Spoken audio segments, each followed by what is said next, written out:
Isa natin yung bawang sa butter or margarine. Tapos, pag nag-brown konti, ilagay natin yung hipon.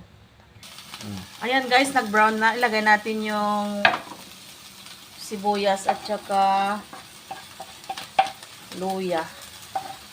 Ayan. Natin.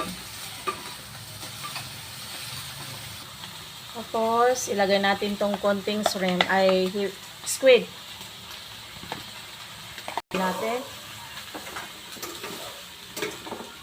Natin siya ng paminta. Anatoy, kasi lang. Yan. Yan. Ayan. 3 to 5 minutes. Ngayon guys, ilagay natin itong mais. Lagyan natin ng ketchup. Cut kalahati nito. Tapos itong Sprite or 7-Up. Ito ang pinakatubig niya.